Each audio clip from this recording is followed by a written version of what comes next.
Thabile Mange, it's good to have you here in the SAT studios today. Thank you very much. Thanks for having me. It is wonderful to see that somebody's really thought through the question that we're going to discuss today. And we're specifically looking at your book, Absent Fathers.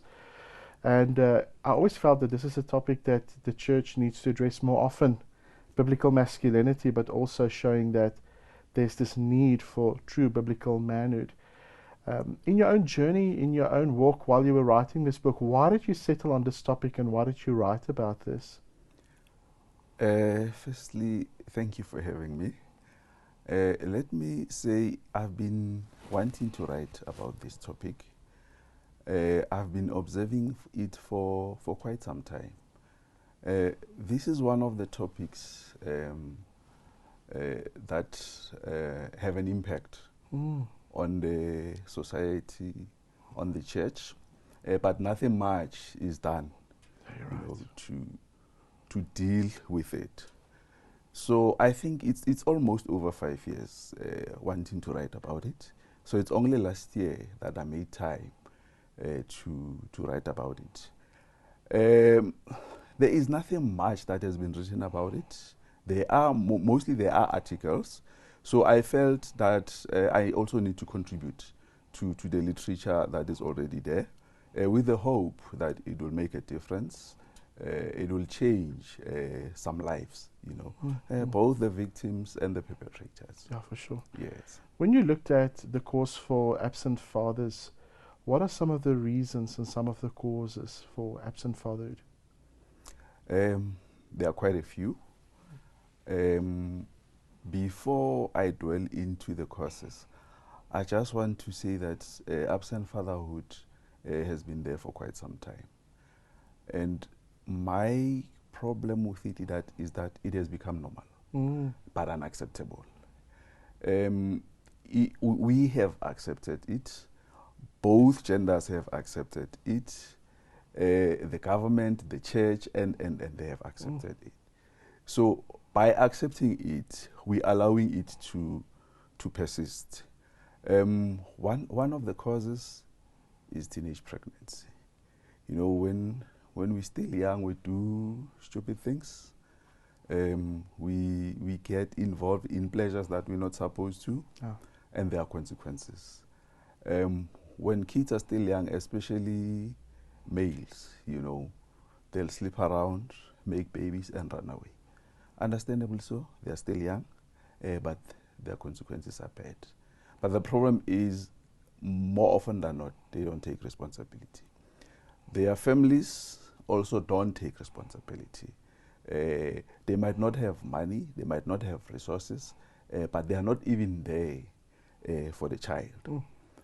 Another cause is independent women. Things have changed now.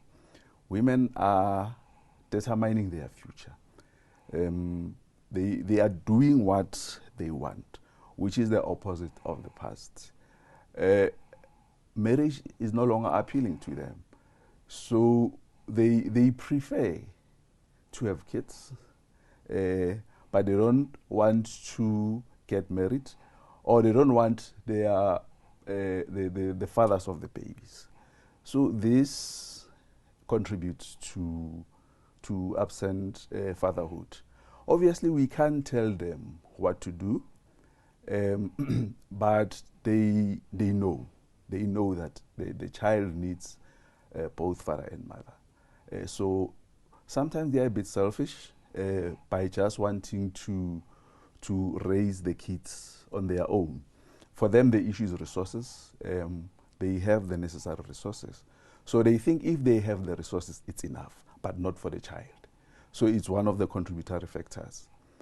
Another contributory factor, alcohol. Alcohol is a problem in many ways. For instance, if people go out to a tavern, they drink alcohol, they end up sleeping, and then the child is born. But interestingly, you'll find that the poor woman doesn't even know the person that has impregnated her, or the guy doesn't even remember. So it results into absent fatherhood. So those are some of the contributory factors. And I suppose there's also the male, adult male, that is also contributing to the problem by just neglecting the family. Yes, yes. And just in fact, you are raising another point. We define absent fatherhood with the physical absence of the father.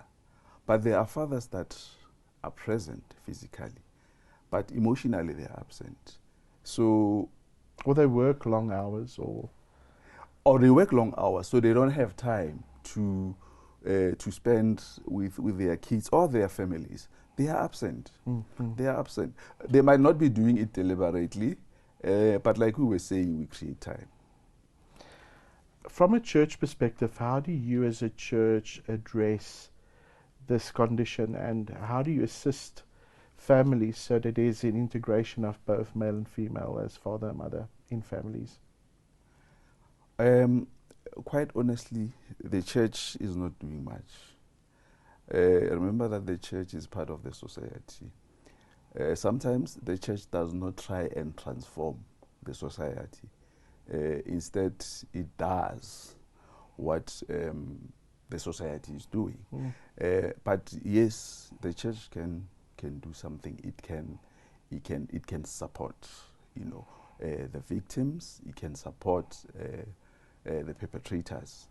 For instance, most churches have counseling services, even if some counselors are not professionals, are not trained, but at least they do some form of counseling. But the most important thing is support. If the church were to support both victims and perpetrators, it would go a long way. And I suppose if the church can provide a form of positive masculinity, where it also challenges males to take responsibility, I think there can be a contributing factor to that. Yes. What would you say is the results of absent fatherhood in our society? The results are very bad, especially on the victims. For instance, children get depressed. There's this perception that it's only adults that get depressed. I think we are partly wrong. Children also get depressed. The other part is that it affects children at school. They perform poorly. Some, it ends up with them dropping out of school. Some get involved in crime as a result of absent fatherhood, and some become angry to such an extent that they fight other kids. They destroy themselves because of anger. Some end up taking drugs, and the consequences of drugs are bad because kids end up doing things that they don't even know what they are doing. They turn against their families. They turn against their society. So it has incredible impact on the community. Yeah, it does. It does. Where do you start with eradicating this problem in a communal setting? Where do you start as community leaders? Where do you start as males taking responsibility and being that example? What would you suggest? I think nothing beats conversation, talking about the issue. When it comes to issues such as absent fatherhood, the attitude is more like, it's not my problem. And we don't realize that it comes back to us. And there's also a risk when you start such a conversation. It's not appealing to many people. Some may even tell you that it's none of your business, And obviously our attitude is that it's none of our business, so no one is prepared to start such a conversation. But at some point we should talk about this issue. It should be in the open. My view is that some of the perpetrators do not know what they are doing. They think what they are doing is right because they've seen others doing it. Exactly. And they think that is the way. So a conversation for me will be a start. What about the father that is maybe watching this and he's maybe reading your book and he says, I would like to make amends for me not being there, where do they start? What do they do? How do they reach out? It will depend on why they are not, why they are absent. You know, it's difficult to advise somebody not knowing the reason why is he not part of the children.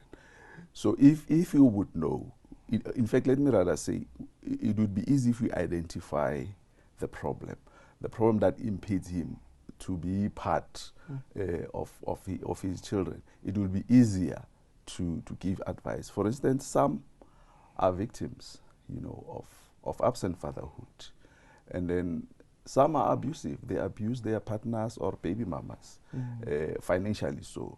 So it would be much more easier if you know what the problem is.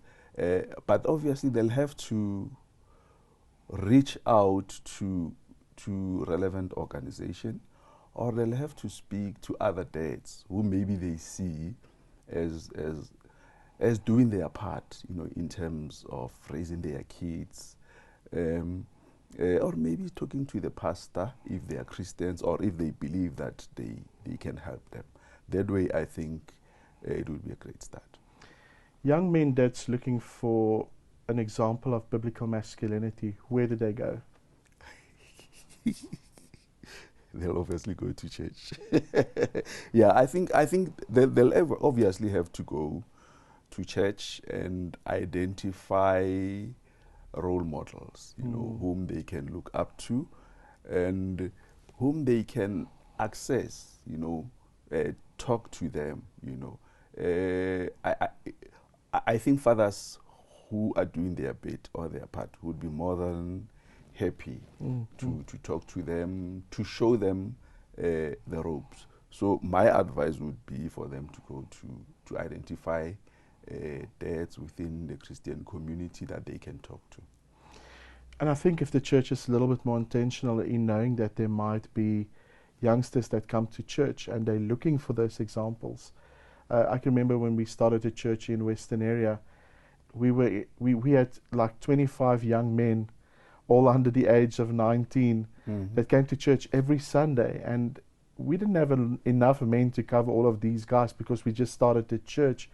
But we quickly saw that there was a desire to connect with someone a little bit older, somebody a little bit wiser.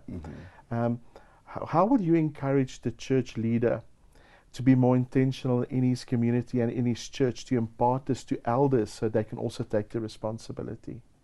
Come again, I didn't hear the question. How will you encourage a pastor of a church to train up elders and leaders to take this responsibility up so they can encourage young men and give them that example of biblical masculinity?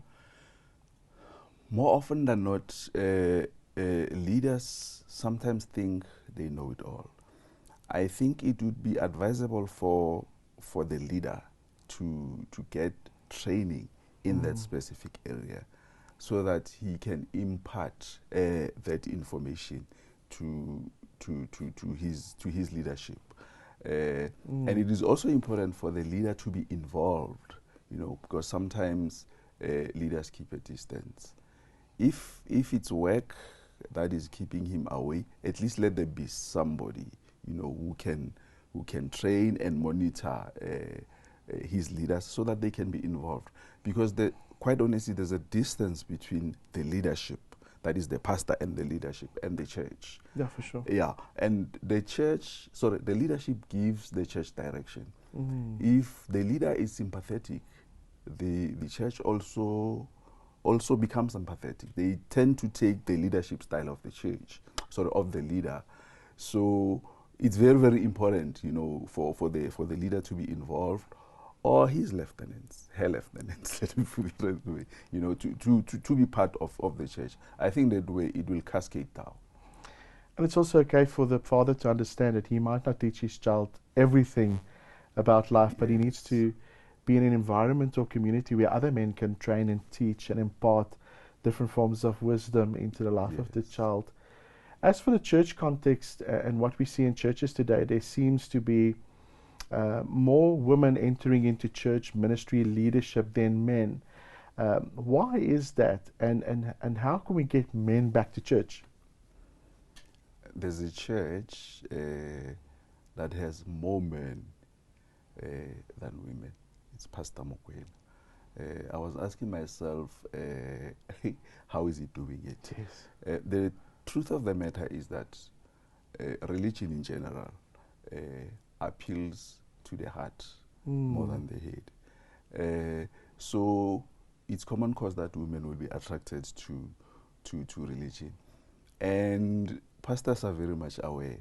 So they are happy when they are having more women. But I think if churches are intentional in terms of attracting men, it should be part of their program. They should go out there and get men, you know. Like Pastor Mokwena's church, there are more men than women. Because they're intentional about it. Yes, he was very much intentional in that. So it should be part of their program. It's not easy to get men in church, quite honestly. You know, men don't go to church. They don't know. But if they are intentional, if the church is intentional, then they are more likely to come. A lot of times we hear in churches that the pastor, senior pastor, will speak of himself as being a father to his congregants. Is that a healthy thing? Is that a healthy way to cultivate maybe a biblical masculinity for people to emulate? From where I'm standing, I don't think there's anything wrong. But I think the way they use it, it's totally wrong. They don't mean it in the spiritual sense. So they end up using their position for whatever reasons. For instance, our father, as in a political sense, is the president of the country. Yeah, but it doesn't mean he is our father. Each and every church has its own father. The Roman Catholics have the Pope, you know, but they don't worship him like he's God, you know. So now, the way spiritual leaders use it, it's totally wrong and it's unbiblical. So like I said, I wouldn't have a problem with them portraying themselves as father in the spiritual sense, but not in the manner that they are doing. In that way, it is wrong. And there's also wisdom in the plurality of elders that can, carry out this mandate to raise up godly men within the church. How will you encourage a leader or pastor of a church to raise up leaders that will create fatherhood within the church? That one boils down to leadership. Pastors subscribe to different leadership styles. Hence now many churches are having a problem with succession. When the pastor is not there, you can feel it in the church. So I think that has to do with leadership. The pastor needs to train his leaders in a way that even if he's not there, the church can continue. He needs to train them so that they can carry them in such a way that when the church looks at them, they see the leaders of the church, they see the fathers of the church. So my advice to the pastor would be to train his leadership. If maybe he doesn't have the expertise, he can invite other pastors, or he can ask for their advice, you know. Or we can invite the author, Thabile Mange, to come and speak about fatherhood. If it would contribute, no problem. For sure. Yeah. Can you quickly tell us if people want to reach out, if people want to contact you, if people want to come get you to speak at churches, where can they contact you? Where can they get a hold of you? I'm on Facebook, Thabile Mange, and then my cell number is 072 575 0066, 072 575 0066. Then my email address is thabile.mange@gmail.com. And you've also written this book. They can get this book with you, and you will direct it. Self-published, yes. Excellent, fantastic. Thank you so much. Well, thank you so much for spending time with us. I think this topic is something that's dear to the church, and it needs to be more talked about in our communities. And thank you so much for spending time with us. Thank you very much. Thanks for having me.